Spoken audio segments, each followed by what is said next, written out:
স্নান। একটা বছর পার হয়ে গেল, হযরত ওমরের আদালতে একটা মামলা আসে নাই, একটা মামলা নাই। সুবহানাল্লাহ কইতে ইচ্ছা করেন? যাই দেখুন তো চট্টগ্রাম আদালতে কত হাজার মামলা পড়ে আছে, সারা বছরে একটা মামলা নাই।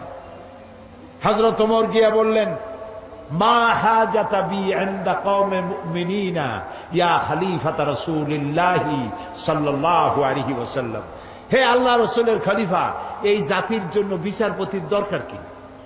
আমি এই চাকরিতে আর থাকতে চাই না। তিনি প্রশ্ন করলেন, কেন কেন তুমি বলছো? তিনি বললেন, একটা বছর বসে থাকলাম, একটা মামলা নাই, তা আমি ওখানে বসে থাকবো কেন? সিদ্দিকে আকবর রাদিয়াল্লাহু তাআলা আনহু প্রশ্ন করলেন, ওমর, এই যে মামলা হইল না, এর কারণটা কি? তুমি কোনো চিন্তা করছো? বলেন, হ্যাঁ চিন্তা করেছি। আমি চিন্তা করে দেখলাম, হে খলিফা, আপনি আমাকে এমন একটা জাতির জন্য আমাকে বিচারপতি বানিয়েছেন যে জাতির দিন হচ্ছে দিন হুমুন নাসিহা। এ জাতির দিন হচ্ছে ভালোবাসা আর ভালোবাসা। সুবহানাল্লাহ বলবেন না? সবাই সবাইকে ভালোবাসে, কারো সাথে কারো ঝগড়া নাই, বিবাদ নাই। সুবহানাল্লাহ। ওয়া মানহাজুহুমুল কোরআন, আর তাদের মানহাজ, তাদের দস্তুর, তাদের কনস্টিটিউশন হচ্ছে আল্লাহর কালাম। সুবহানাল্লাহ। ওয়া আমালুহুম আল আমরু বিল মারুফ ওয়ান নাহি আনিল মুনকার, আর তাদের আমলটাই হচ্ছে মানুষকে ভালো কাজের আদেশ দেওয়া আর অন্যায় কাজ থেকে মানুষকে ফিরিয়ে রাখা। কুল্লু ওয়াহিদিন মিনহুম ইয়ারিফু হাদ্দাহু ফায়াকিফু ইনদা, এর প্রত্যেকটি ফরদ, প্রত্যেকটি জনগণ জানে যে আল্লাহর আদেশ নিষেধ কোথায়। প্রত্যেকেই তার বর্ডারে এসে থেমে যায়, বর্ডার ক্রস করে না। ওজনে কম দিও না, খাদ্যে ভেজাল দিও না, মিথ্যা কথা কইও না, নারী ধর্ষণ করো না, জেনা ব্যভিচার করো না, হত্যা করো না, গীবত গাইও না, জমিনের আইল ঠেলো না, মদ খাইও না, জুয়া খেলো না। যা যা এগুলি বর্ডার, তিলকা হুদুদুল্লাহ, এগুলি কি বলুন তো? আল্লাহর বর্ডার। বলেন না এগুলি কি? আল্লাহ তাআলা বলছেন, ফালা তাকরাবুহা, এটাকে ক্রস করা তো দূরের কথা, এটার কাছেও যেও না। সুবহানাল্লাহ। কুল্লু ওয়াহিদুম মিনহুম ইয়ারিফু হাদ্দাহু ফায়াকিফু ইনদা, বর্ডারে দাঁড়ায় যায়, বর্ডার ক্রস করে না। এবং ওয়াইদা মারিদা আহাদুহুম আদুহু, তাদের মধ্যে যদি কেউ অসুস্থ হয় তাহলে তাকে তারা দেখতে যায়। আজকে আমরা এই আমল হারাই ফেলাইছি। দোতলায় মানুষ মরে, তিনতলায় বিবাহ হয়, খোঁজও জানে না, জিজ্ঞাসাও করে না। এই অবস্থা হয়ে গেছে না? প্রিয় ভাই, সব ইসলামী আদতগুলি আমাদের মধ্যে আসা দরকার, আমাদের মধ্যে ইসলামী আমলগুলি হওয়া দরকার। রাসূলুল্লাহ কারো অসুখ হইলে দেখতে যাইতেন, কিছু নিয়ে যাইতেন, মাথায় হাত বুলাইতেন, ফু দিতেন, দোয়া করতেন। সুবহানাল্লাহ। আপনার শত্রু যদি হয়, অসুস্থ হয়েছে, আপনি যদি তাকে দেখতে যান, একটু কমলা নিয়ে যান, একটু বেদানা নিয়ে যান, একটু আঙ্গুর নিয়ে যান। আপনার সাথে শত্রুতা থাকবে, চক্ষু লজ্জার সৃষ্টি হবে। তাহাদ্দু তাহাব্বু, হাদিয়া দাও, মোহব্বত বাড়বে। আর সালাম দাও, গণ গণ সালাম দাও। সুবহানাল্লাহ। আফসুস সালাম, রাসূলুল্লাহ বলেছেন সালাম দাও, বেশি করে সালাম দাও।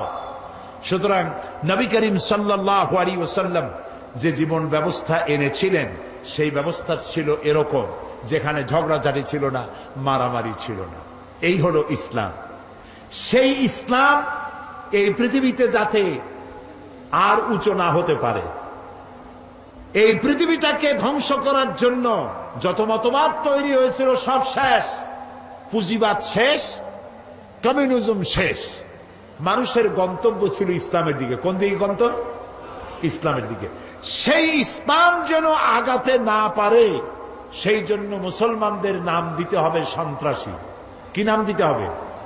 সন্ত্রাসী। শুরু হয়ে গেল সন্ত্রাস, পৃথিবী জুড়ে সন্ত্রাস শুরু হয়ে গেল।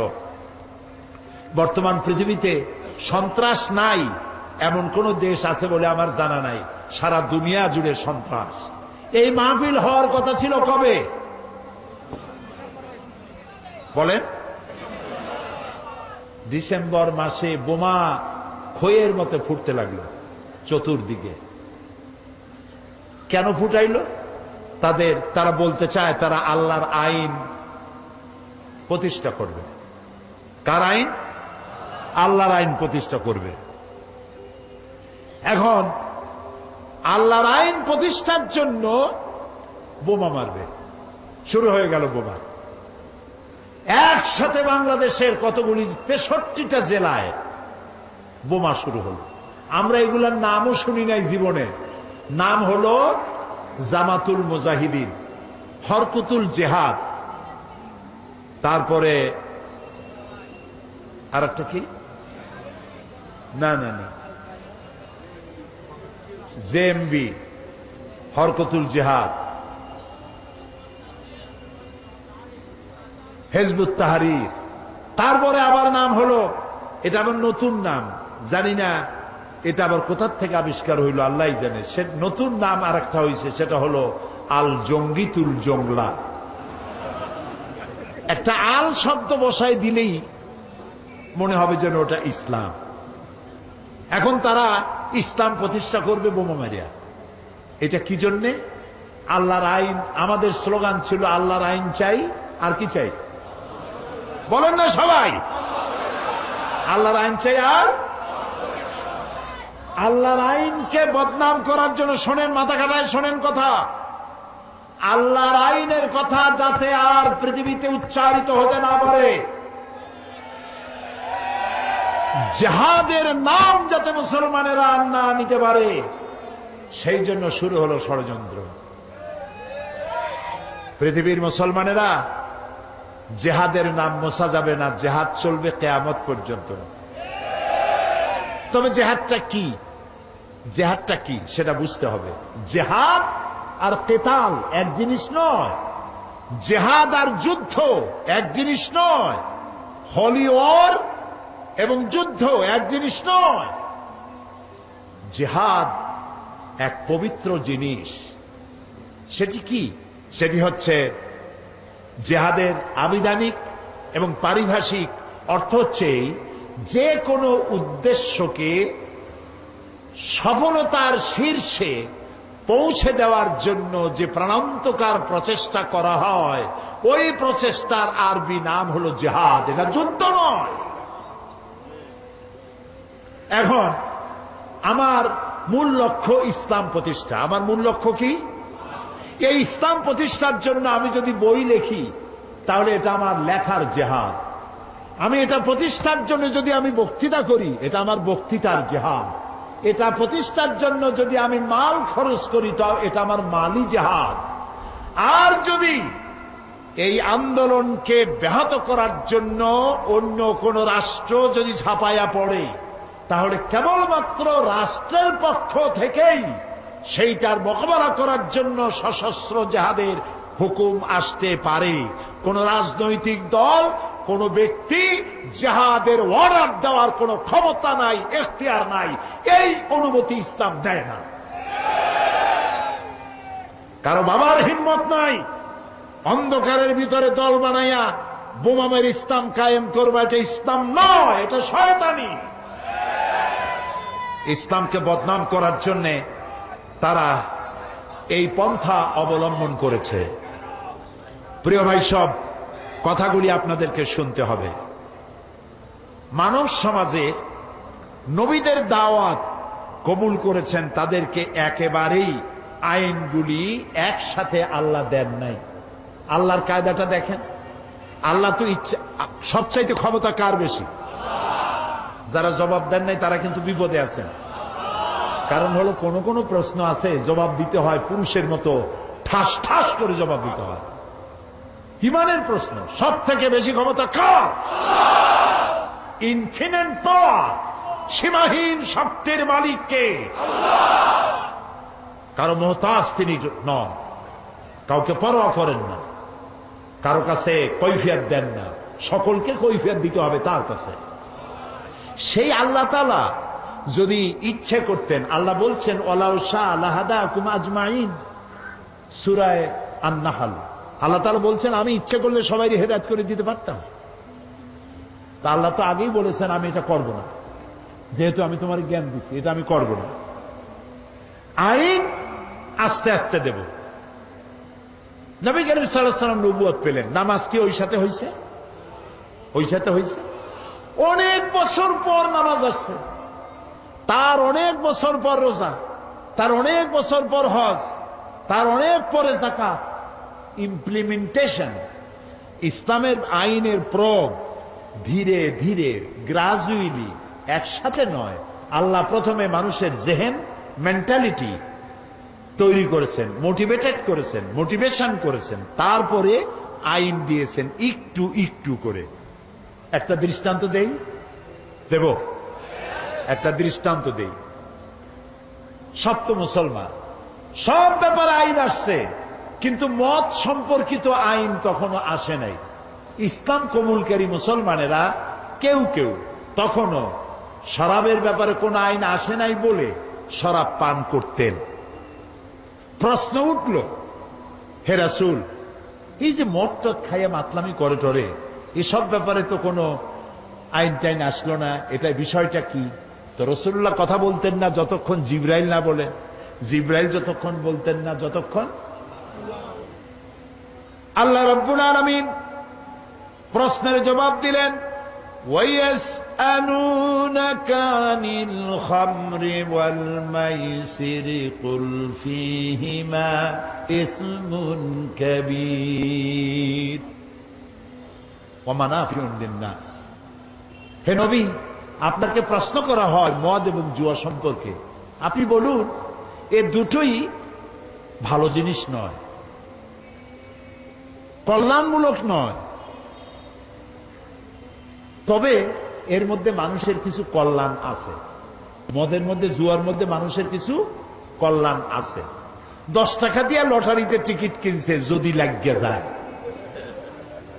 তো 10 টাকার টিকিটে লেক্সাস গাড়ি পেয়ে গেছে, 10 কোটি টাকা পেয়ে গেছে। এখন জিন্দিগি চেয়েছে, গাড়ি দেখে নাই, 10,000 টাকা জীবনে ওর ভাবেও চোখে দেখে নাই। সে যদি 1 কোটি টাকা হাতে পায়, ও কি দুনিয়ার আর দুনিয়া মনে করবে? ওর সামনে তো মেয়ে লোক তো যাইতেই পারবে না, যা খুশি তাই করবে। সেই জন্য কল্যাণ আছে, এই রাতারাতি আঙ্গুল ভুলে কলা গাছ হইতে পারে। মদ খাইলে কিছু সময়ের জন্য রাজা রাজা ভাব একটু হইতে পারে, কিন্তু ওয়া ইসমুহুমা আকবারু মিন নাফিহিমা, কিন্তু উপকারের চাইতে অপকারিতা বেশি। কে বললেন? আল্লাহ তাআলা। এটা এই আয়াত নাজিল হওয়ার পর যে সমস্ত মুসলমানরা মদ পান করতেন, ওনারা মনে করলেন যে মানুষের কল্যাণ আর অকল্যাণ আল্লাহর চাইতে তো কারো ভালো বোঝার কথা না। তিনি যখন বলছেন কল্যাণের চাইতে অকল্যাণ বেশি, কাজী এটা পান করব না। 25% শরাবখোর শরাব ছেড়ে দিল। আরেকদিন, এর কিছুকাল পরে একদিন নামাজ পড়তে গেছেন, একজন ইমাম ইমামতি করছেন, তিনি যিনি একটু আগে খাইয়ে আসছেন, 17 পারা শুরু করে 23 পারায় গিয়ে ঢুকছে, মাথা তো ঠিক নাই। রাসূলের কাছে প্রশ্ন গেল যে এই তো নামাজ পড়লো ইয়া খাইয়া, এখন তো নামাজের মধ্যে প্যাঁচ লাগাই ফেলাইছে, এখন কি হবে? আল্লাহ তাআলা বলে দিলেন, লা তাকরাবুস সালাত ওয়া আনতুম সুকারা হাত্তা তা'লামুনা মা তাকুলুন। যত তোমরা ওই অবস্থায় নামাজ পড়া তো দূরের কথা, নামাজের কাছেও যেও না যতক্ষণ তোমরা না বুঝো যে তোমরা কি বলছো। মাথার থেকে মদের ক্রিয়া না যাওয়া পর্যন্ত নামাজ পড়া তো দূরের কথা, কাছেও যেও না। বুদ্ধিমান মুসলমানেরা মনে করলেন এত খারাপ এটা খাইয়ে নামাজ পড়া তো দূরের কথা, কাছেও যাওয়া উচিত না, দেখতে এটা খাবো না। আরো 25 ভাগ ছেড়ে দিল, তাও আমরা সুবহানাল্লাহ কব না। এখন কত হইল? রেশিও কত? 50-50। অর্ধেকে খায়, অর্ধেকে খায় না। আল্লাহর আইনের প্রতি আনুগত্যের রেশিও যখন এই পর্যায়ে আসছে, তখন চূড়ান্ত আয়াত নাজিল হয়ে গেল, ইন্নামাল খামরু ওয়াল মাইসিরু ওয়াল আনসাবু ওয়াল আজলামু রিজসুম মিন আমালিশ শাইতানি ফাজতানিবুহু। মদ, জুয়া, মূর্তি, পাশা, এগুলি সব নিষিদ্ধ ঘোষণা করা হলো। এগুলি সব শয়তান কর্তৃক উদ্ভাবিত নোংরা কাজ, তোমরা ফাজতানিবুহু, এগুলি পরিত্যাগ করো। শয়তান চায় এই কাজগুলির মাধ্যমে তোমাদেরকে আল্লাহর জিকির এবং স্মরণ থেকে বিরত রাখতে। ফাহাল আনতুম মুনতাহুন, তোমরা কি এগুলি জানার পরেও বিরত থাকবে না? তখন তো মাইক নাই, রেডিও নাই, টেলিভিশনও নাই, মোবাইলও নাই। রাসূলুল্লাহ বললেন, এই আয়াতগুলি রাস্তায় রাস্তায় তেলাওয়াত করো, যাও। কয়েকজন সাহাবী নামাই দিলেন। সাহাবীরা রাস্তায় রাস্তায় আয়াত চিল্লায় পড়তেছেন। শরাব খানার ভিতরে যেসব মুসলমান শরাব খাচ্ছিলেন, কোরআনের আয়াত শুনতে পেলেন, হাতে গ্লাস ছিল, মদের ছুঁড়ে ফেলে দিলেন। মুখে নিয়েছিলেন, কুলি করলেন। যিনি গিলেছিলেন, গলায় আঙ্গুল দিয়ে বমি করে ফেলে দিলেন। মদের দোকানদার লাঠি মেরে তার মদের পাত্র ভেঙে চুরমার করে দিল। এর নাম মুসলমান, এর নাম ইসলাম, এর নাম ইসলাম। ঠাইসা দুনিয়া লা ইকরাহা ফিদ্দীন, দিনের মধ্যে কোনো বাড়াবাড়ি নাই। আমাদের ধর্মনিরপেক্ষ ভাইরা ওনারা লা ইকরাহা ফিদ্দীন নিছেন ওনাদের ধর্মনিরপেক্ষের দলিল হিসাবে। না বুঝলে যা হয়। একজন মুরব্বী ওই দলের, নাম নেব না, বুঝে নিয়ে, বেঁচে নাই তিনি, মুখে দাড়ি জাড়ি ছিল।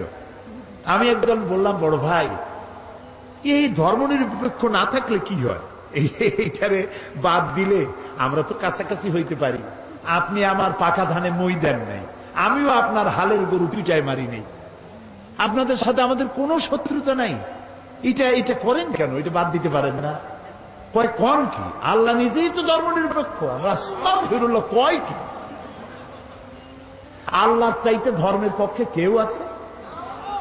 এই তো কেবল আমি তো শুরুই করছি, ইন্নাদ-দীনা ইনদাল্লাহিল ইসলাম। আল্লাহ তো বলছেন আমার কাছে পছন্দ কেবলমাত্র ইসলাম। জোরে কোন কি? চিল্লায় বলো। আমার কাছে পছন্দনীয় কেবলমাত্র ইসলাম।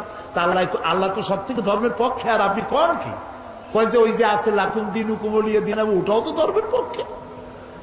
লাকুম দীনুকুম ওলিয়া দিন, তোমার জন্য তোমার ধর্ম, আমার জন্য আমার ধর্ম। তার মানে কি? তার মানে হলো তুমি তোমার ধর্মের পক্ষে থাকো, আমি আমার ধর্মের পক্ষে থাকি। সুবহানাল্লাহ। প্রিয় ভাই সব, ইসলাম এসেছে এইভাবে, মার দাঙ্গা করে আসে নাই। দেখেন না রসুলের, আমি কি বলবো, আমি তো বলে শেষ করতে পারবো না। নবী করিম সাল্লাল্লাহু আলাইহি ওয়াসাল্লাম তখনও পর্দার আয়াত নাজিল হয় নাই। সাহাবীরাও বসা, মেয়ে লোকও বসা পাশাপাশি। এক যুবক মহিলা, এক যুবক পুরুষ, একটা সুন্দরী যুবতী, চেহারা ভালো লাগছে, তার দিকে এরকম তাকায় আছে। রাসূলুল্লাহ কিচ্ছু বললেন না, শুধু হাত দিয়ে মাথাটা ধরিয়া যুবকের আরেক দিকে ঘুরাই দিলেন, মুখ দিয়ে কিচ্ছু বললেন না। যুবক মেসেজ পেয়ে গেছে না? এটার নাম ইসলাম। মারামারি নয়, কলজায় কষ্ট দেওয়া নয়, বোমা মারা নয়, ঠ্যাঙ্গা মারা নয়। আল্লাহ তাআলা বলছেন, ফাবিমা রাহমাতিন মিনাল্লাহি লিনতা লাহুম ওয়ালাউ কুনতা ফাজ্জাল গালিযাল কলব লাম ফাদ্দু মিন হাওলিক। হে রাসূল, আপনার প্রতি আল্লাহর দয়া হলো এই, আপনার কলজাটারে আল্লাহ একদম নরম বানাই দিয়েছে। যেই কাছে আসে সিমেন্টের মতো লাগিয়ে যায়। যদি আপনার মেজাজ খারাপ হইতো, কলজাটা যদি শক্ত হইতো, কেউ কাছে আসতো না, সব দূরে সরে যেত। ইসলাম আসছে ভালোবাসা দিয়ে। সুবহানাল্লাহ। আপনারা বলতে পারেন, তাহলে যুদ্ধ হইল কেন? বদর, ওহদ, হুনাইন, ইয়ারমুক, তাবুক, খন্দক হইল কেন? প্রত্যেকটি যুদ্ধ ছিল ডিফেন্সিভ, আত্মরক্ষামূলক। রাসূলুল্লাহ নিজে যুদ্ধ শুরু করেছেন, এরকম একটি যুদ্ধের প্রমাণ কেউ দেখাতে পারবেন না। রাতের বেলায় কোন সাহাবীদের পাঠায় দেন নাই, এই গোত্রের লোকের আমার উপর ঈমান আনে নাই, আমার জ্বালাইছে, যাও আগুন জ্বালাইয়া পোড়ায় দাও। আছে এমন? সব থেকে রসুলকে কে জ্বালাইছে বেশি? আব্দুল্লাহ বিন উবাই। এই আব্দুল্লাহ বিন উবাই রসুল্লাহকে এত জ্বালাইলো, মরার সময় ছেলে পাঠাই দিল, রসুল্লাহকে বলো আমার এই জন্য, আমি যা করছি আমার তো দোজক ছাড়া উপায় নেই। তো রসুল্লাহর একটা জামা যদি আমারে দিতেন, আর তিনি যদি আমার জানাজাটা পড়তেন। নবী করিম সাল্লাল্লাহু আলাইহি ওয়াসাল্লাম জামা দিয়ে দিলেন, জানাজা পড়তে রওনা হইছেন। হযরত ওমর রাদিয়াল্লাহু তাআলা আনহু বলছেন, ইয়া রাসূলুল্লাহ, ওর জানাজা পড়বেন আপনি? এত কষ্ট দিল আপনাকে, ইসলামকে এত জ্বালাইলো, তার জানাজা পড়বেন আপনি? আল্লাহ তাআলা আয়াত নাযিল করলেন, এদের এদেরকে আমি ক্ষমা করব না। রাসূলুল্লাহ বললেন আমি 70 বার মাফ চাইবো। আল্লাহ বললেন 100 বারও যদি ক্ষমা চাওয়া হয় মাফ করা হবে না। আপনি যদি ক্ষমা চান অথবা ক্ষমা নাই চান, আমি তাকে ক্ষমা তো করবই না, আর কোনদিন এদের কবরের কাছে আপনি দাঁড়াবেন না। প্রিয় ভাই সব, মারদাঙ্গা করে ইসলাম আসে নাই। ইসলাম এসেছে পরিপূর্ণ মহব্বতের মধ্য দিয়ে, ভালোবাসার মধ্য দিয়ে ইসলাম পৃথিবীতে এসেছে। সুতরাং যারা বোমা মারতেছে ওরা ইসলাম বোঝে নাই। ইসলাম মানেই তো শান্তি। ইসলাম মানে কি কন্ত? শান্তি। আসলাম তু, সারেন্ডার করলাম। আল্লাহ বললেন ইব্রাহিম আলাইহিস সালাম রে, আসলিম, সারেন্ডার করো। ইব্রাহিম আলাইহিস সালাম বললেন কি? আসলাম তু। আল্লাহ তাআলা বলেন ইব্রাহিম আসলিম। ইব্রাহিম আলাইহিস সালাম বললেন আসলামতু লিরাব্বিল আলামিন, সারেন্ডার হয়ে গেলাম, আত্মসমর্পিত হয়ে গেলাম। ইসলাম মানে শান্তি। আর আত্মসমর্পণ করে যারা, তারা হলো মুসলমান। আর আল্লাহর 99টি নামের মধ্যে একটি নাম হলো সালাম। সালাম মানে শান্তি। আমাদের সাথে একজনের আরেকজন যখন দেখা হয় আমরা কি বলি? আসসালামু আলাইকুম। আর আপনি কি করবেন শুনলে? ওয়ালাইকুম আসসালাম। ভুলবেন না, কিন্তু ভুলবেন না। সালাম দিবেন গণ গণ। যার সাথে যার দেখা হয় আসসালামু আলাইকুম, একটু পরে আবার দেখা হইলো আসসালামু আলাইকুম। বাড়ি যায় বউরে দেবেন সালাম। বাড়ি যায় বউরে কি দিবেন? এই সালাম কিন্তু অনেকে দেয় না, মনে করে বউরে দেব সালাম তাহলে আমার ইজ্জত থাকবে। রাসূলুল্লাহ দিতেন। ঘরের মধ্যে গিয়ে আপনি বলছেন আসসালামু আলাইকুম, তার অর্থ কি আপনি আপনার ঘরের মধ্যে আল্লাহর রহমত দিয়ে প্রবেশ করতেছেন। তবে আজকে স্ত্রীর না বুঝে ফট করে সালাম দিয়েন না। হয়তো স্ত্রী ভয় পেয়ে যাবে যে কোনোদিন সালাম দেয় না, আজ যখন সালাম দিয়েছে খবর আছে। এই জন্য বুঝাই নিবেন সালাম দেওয়া সুন্নত। সালাম দেওয়া কি সুন্নত। তাহলে আমরা পরস্পর দেখা হইলে সালাম দেই। নামাজ পড়ে শেষে কি বলি? আসসালামু আলাইকুম ওয়া রাহমাতুল্লাহ। জীবনের শেষ নামাজ কোনটা? জানাজা। সেই জানাজায় আমরা কি বলি? শেষে গিয়ে আসসালামু আলাইকুম ওয়া রাহমাতুল্লাহ। তারপরে মৃত্যুর পরবর্তী জীবনে যেখানে যাব, শেষ গন্তব্য যেটা আশা করি, সেটাও দারুস সালাম। ওয়াদখিলনাল জান্নাতা দারাকা দারুস সালাম। তো ইসলামের সব জায়গায় শান্তি। এই শান্তিপূর্ণ ইসলামে যারা বোমা মারে তারা ইসলামের শক্তি নয়, তারা ইসলামের দুশমন। আল্লাহ তাআলা বলেছেন ওয়ালা তাসাউ ফিল আরদি মুফসিদিন, তোমরা জমিনের উপরে সন্ত্রাসীদের কাতারভুক্ত হয়ো না। ওয়ালা তুফসিদু ফিল আরদি বাদা ইসলাহিহা, শান্তি প্রতিষ্ঠার পরে বিপর্যয় সৃষ্টি করো না, সন্ত্রাসী তৎপরতা চালাইও না। প্রিয় ভাই সব, ঝালকাঠিতে 2 জন মারল বিচারপতি, আসামি ধরা পড়ল। পুলিশে জিজ্ঞেস করছে মাল্লা কেন? কয়ে মারবো না, ও তো আল্লাহর আইন কায়েম করে না। তুমি কি চাও? আমি আল্লাহর আইন কায়েম করতে চাই। আচ্ছা ভাই আপনি বলেন, বিচারপতিরা কি আইন তৈরি করে? বিচারপতি তো আইন ইমপ্লিমেন্টেশন করে, প্রয়োগ করে মাত্র। সেই বিচারপতি মেরে ফেললো, পুলিশ মেরে ফেললো। পুলিশে জিজ্ঞেস করছে আচ্ছা তুমি যদি এখন মরো তাহলে কি হবে? আমি বেহেশতে চলে যাবো, আমি তো শহীদ হবো। আরে উল্লুক, তুমি শহীদ হবা? তুমি তো খুন করে আসছো মানুষ। এই যে চট্টগ্রাম আদালত পাড়ায় বোমা বিস্ফোরিত হলো, কথা কন না কেন? হয় নাই? আহারে, আমি টেলিভিশনে দেখলাম একটা না 2টা পুলিশ বুঝি মরল। পুলিশটা মরার পর তার হাত পাও, তার গোশত গাছে গিয়ে উঠছে। এই পুলিশটা কি অপরাধ করেছিল? পুলিশ সারাটা দিন কষ্ট করে। পুলিশের রাত নাই, দিন নাই, শুক্রবার নাই, ঈদ নাই। কম বেতনে এত কঠোর পরিশ্রম অন্য বাহিনীরা করে না যা পুলিশে করে। সারাটা দিন পাহারা দিতেছে, বোমার আঘাতে গোশত গিয়া গাছে উঠল। আমি টেলিভিশনে দেখলাম আরেকটা পুলিশ জীবিত, তার সাথী গোশত খণ্ড বিখণ্ড হয়ে গেছে, সাথীর জুতা, নিহত পুলিশের জুতা, জামা টুপিটা পাশে পড়ে আছে, আর তার আরেক পুলিশ ওই জুতার রক্তমাখা বিচ্ছিন্ন দেহের পাশে দাঁড়ায় আছে। পুলিশটার চোখ দিয়ে দর দর করে পানি পড়তেছে। নিহত পুলিশের ছোট্ট মেয়েটি জালেবায় তার কাছে গিয়ে জিজ্ঞেস করে, আমার বাবা কি অপরাধ করছিল, কেন মরল আমার বাপ? যে পাপিষ্ঠ বোমা মারলো তার 2 হাত 2 পা উড়ে গেল। হসপিটালে গিয়েছে, তাকে পানি দাও, পানি চেয়েছে, পানি দিল। নার্স পানি দিয়েছে বাও হাত দিয়া।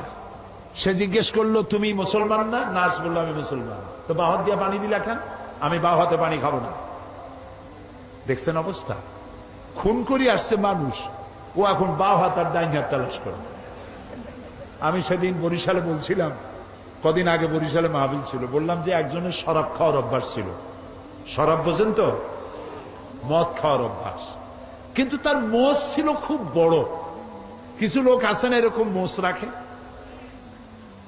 বড় কবি হইলে, বড় বুদ্ধিজীবী হইলে অবস্থায় এরকম যেন 6 মাস চুল দাড়ি কাটে টাটে না, একটা পাটের বস্তা পাশ দিয়ে ঝুলে থাকবে, একটু বুদ্ধিজীবী ভাব। মোষ এত বেশি যে 5 ব্যাটারি টর্চ মারলেও বোঝা যাবে না যে লোকটা হাসে না কান্দে।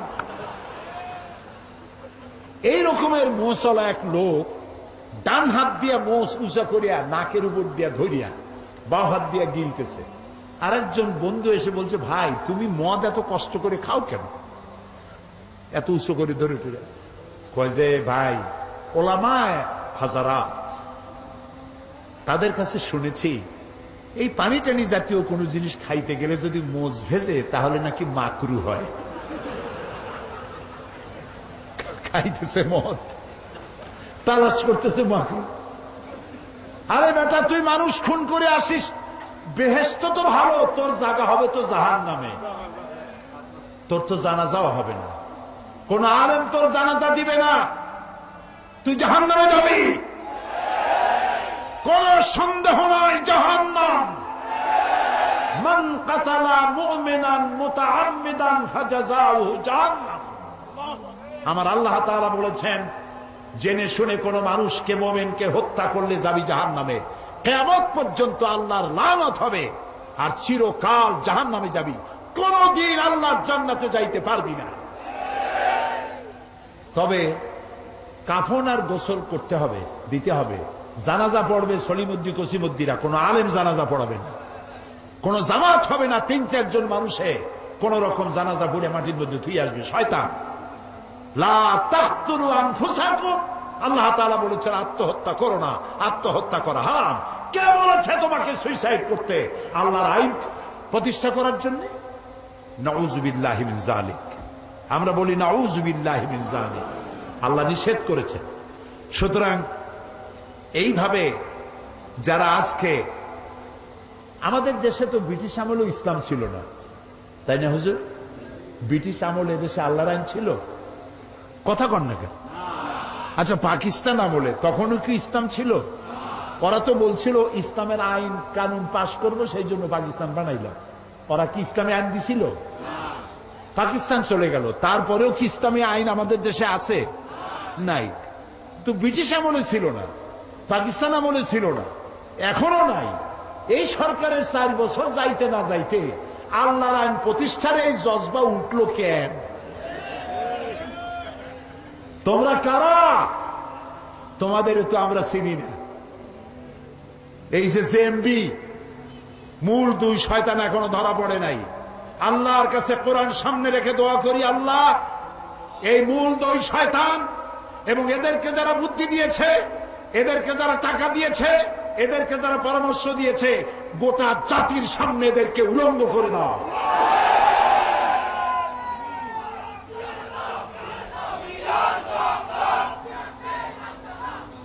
এদেশে ইসলামী আইন যারা প্রতিষ্ঠা করতে চায়, আমরা তাদেরকে চিনি। তোমাদের অফিস কই? তোমাদের নেতাকে তুলারাশির লোক দিয়ে বাটি চালান দিয়ে তো পাওয়া যাবে না, অফিস কোথায়? আল্লাহর আইন যারা চায় দেশে, আমরা সেই দলগুলির চিনি, তাদের নেতাদেরকে চিনি, তারা পার্লামেন্টে বক্তৃতা করে, তাদের মন্ত্রী আছে, তাদের অসংখ্য ইসলামী সাহিত্য আছে, তারা বক্তৃতা করে, তাদের গোটা জাতি চেনে। আমাকে বলতে হবে, পরিচিত এদেশের ইসলামী শ্রেষ্ঠ আন্দোলন যারা করেন, তাদের একটা বই, হাজারো বইয়ের মধ্যে একটা বই দেখতে চাই, যেই বইয়ের একটা লাইনও সন্ত্রাসকে উস্কে দেয় এমন একটা বই দেখতে চাই। যারা বক্তব্য রাখেন এই আন্দোলনের নেতারা, তাদের বক্তৃতার একটি শব্দ দিয়ে সন্ত্রাসকে উস্কে দিয়েছে এরকম একটা বক্তৃতা শুনতে চাই। পারবা দেখাইতে? পারবা না। সুতরাং তোমরা কারা, আমাদের চিনতে কোনো কষ্ট হয় নাই। আল্লাহর রহমতে র্যাবেরে দোয়া করি, পুলিশের দোয়া করি, গোয়েন্দা বিভাগের দোয়া করি, আল্লাহ এগুলারে ধরাক, এবং এগুলি করতেছে কারা সেটাও দুনিয়ার সামনে প্রকাশিত হয়ে যাক। আল্লাহ তাআলা বলেছেন, মুসলমান আল ফিতনা তো আসাদ্দু মিনাল কাতল। ফিতনা হচ্ছে, কতল হচ্ছে ফিতনার চাইতো, ফিতনা সৃষ্টি, কতলের চাইতে বিপর্যয় সৃষ্টি করা হত্যার চাইতো মারাত্মক। রাসূলুল্লাহ বলেছেন, আল্লাহর কাছে এই পৃথিবীটা ধ্বংস হয়ে যাওয়া সহজ, কিন্তু একটি মানুষ হত্যা হওয়া, নিহত হওয়া এর থেকে কঠিন। কিয়ামতের দিন সর্বপ্রথম আল্লাহ হত্যার বিচার করবেন। কিসের বিচার করবেন? হত্যা। মুসলমান কে? আল মুসলিমু মান সালামাল মুসলিমুনা বিলিসানিহি ওয়া ইয়াদিহি। মুসলমান তো সেই ব্যক্তি যে ব্যক্তির হাত দিয়ে আর মুখ দিয়ে মানুষ নিরাপদে থাকবে। তোমাদের হাত দিয়ে তো মানুষ নিরাপদে নাই। চতুর্দিকে বোমা মারতেছ, সন্ত্রাসী তৎপরতা চালাচ্ছ। এই সন্ত্রাসীদের নেটওয়ার্ক আল্লাহর মেহেরবানি সরকার ভেঙে চুরে চুরমার করে দিয়েছে। আলহামদুলিল্লাহ বলেন, সবাই বলেন আলহামদুলিল্লাহ। ইসলাম হচ্ছে, রাসূলুল্লাহ যখন লোক পাঠাইতেন ইসলামের জন্য বিভিন্ন দিকে, বলতেন ইয়াসসিরু ওয়ালা তুআসসিরু, মানুষকে ইসলাম সহজ করে বুঝাও, কঠিন করো না, চরম পন্থা অবলম্বন করো না। এই হাদিস সব আলেমরা জানেন, উলামায়ে কেরাম। রাসূলের কাছে দুইটা জিনিস যদি আসতো, যেটা সহজ সেটা তিনি গ্রহণ করতেন। সুবহানাল্লাহ বলবেন না? সুতরাং রাসূলুল্লাহ বলছেন, বাশশিরু ওয়ালা তুনাফিরু, মানুষকে সুসংবাদ দাও, জান্নাতের খবর দিয়ে মানুষকে দ্বীনের দিকে আকৃষ্ট করো, আর জাহান্নামের ভয় দেখাইয়া চরমপন্থা অবলম্বন করে মানুষকে বিতাড়িত করে দিও না। সুতরাং সন্ত্রাস হচ্ছে ইসলামের জন্য, ইসলামের সাথে সন্ত্রাসের কোনো সম্পর্ক নাই, মুসলমানের সাথে ইসলামের কোনো সম্পর্ক নাই। আরেকটি কথা আমি বলতে চাই, আমাদের দেশে ইসলাম আসছে কিভাবে? হ্যাঁ, ঠিক বলেছেন, বড় বড় আলেম আর আল্লাহর ওলি, সমস্ত বড় বড় আলেমরা এবং আল্লাহর ওলিরা বেশি ইসলাম প্রচার করেছে। সুবহানাল্লাহ কও। আল্লাহর ওলিরা, বড় বড় আলেমরা, তারা কি কোথাও হুড হাঙ্গামা, তলোয়ার দিয়া মারামারি করা, মারদাঙ্গা করা এগুলি করেছেন? করেন নাই। আর আলেম ওলামা, পীর বুজুর্গরা দুইটা জিনিসের মাধ্যমে ইসলাম প্রচার করেছেন। একটা হলো আলিয়া মাদ্রাসা, আর একটা হলো কওমি মাদ্রাসা। এই মাদ্রাসাগুলি যাতে ধ্বংস হয়, টুপিওয়ালা দাড়িওয়ালাদেরকে মানুষ যাতে ঘৃণা করে, আল্লাহর আইন যাতে, আর আল্লাহর আইন চাই এই কথা মুসলমানেরা যেন আর বলতে না পারে, সেই জন্য এই আল্লাহর আইনকে বিকৃত করার জন্য এই সন্ত্রাসী তৎপরতা চালানো হচ্ছে। সমস্ত বড় বড় আলেমরা এবং আল্লাহর ওলিরাই বেশি ইসলাম প্রচার করেছে। সুবহানাল্লাহ কও। আল্লাহর ওলিরা, বড় বড় আলেমরা, তারা কি কোথাও হুড হাঙ্গামা, তলোয়ার দিয়া মারামারি করা, মারদাঙ্গা করা এগুলি করেছেন? করেন নাই। আর আলেম ওলামা, পীর বুজুর্গরা দুইটা জিনিসের মাধ্যমে ইসলাম প্রচার করেছেন। একটা হলো আলিয়া মাদ্রাসা, আর একটা হলো কওমি মাদ্রাসা। এই মাদ্রাসাগুলি যাতে ধ্বংস হয়, টুপিওয়ালা দাড়িওয়ালাদেরকে মানুষ যাতে ঘৃণা করে, আল্লাহর আইন যাতে, আর আল্লাহর আইন চাই এই কথা মুসলমানেরা যেন আর বলতে না পারে, সেই জন্য এই আল্লাহর আইনকে বিকৃত করার জন্য এই সন্ত্রাসী তৎপরতা চালানো হচ্ছে, যাতে করে টুপি আর দাড়ি, আলেম ওলামার মাদ্রাসা বাদ দিয়ে মানুষ যেন ধর্ম নিরপেক্ষমুখী হয়, সেই জন্য এই ষড়যন্ত্র চালানো হচ্ছে। এ কথা এখন স্পষ্ট হয়ে গেছে। এ ব্যাপারে আমার লেখা একটা বই আসছে, জঙ্গিবাদ ও সন্ত্রাস দমনে, জঙ্গিবাদ, সন্ত্রাস ও জঙ্গিবাদ দমনে ইসলাম, ইতিহাস শুদ্ধ কারা এই কাজগুলি করছে এই বইয়ের মধ্যে লিপিবদ্ধ হয়েছে। বইটা গ্লোবাল প্রিন্টিং নেটওয়ার্ক, সেখানে পাওয়া যাবে। দুইজন ইসলাম কবুল করবে, মা এবং ছেলে। আলহামদুলিল্লাহ। মায়ের নাম, মা মহিলা প্যান্ডেল আছে এখানে, মা ও ছেলে একসাথে ইসলাম কবুল করবেন। মায়ের নাম স্বপ্না ঘোষ, স্বামী মৃত খোকন শিকদার। মায়ের নাম আলো রানী, 30 বছর বয়স, পেশা চাকুরি, ধর্ম হিন্দু, বাড়ি পটিয়া চট্টগ্রাম।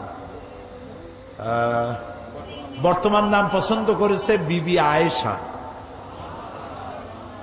ছেলে হচ্ছে রানা শিকদার, আর পিতা মৃত খোকন শিকদার, বাড়ি চকবাজার।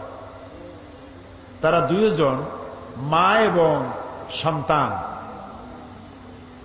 ওই প্যান্ডেলের ভেতরই আছে। তো তারা আপনারা পড়েন আমার সাথে, লা ইলাহা ইল্লাল্লাহু মুহাম্মাদুর রাসূলুল্লাহ।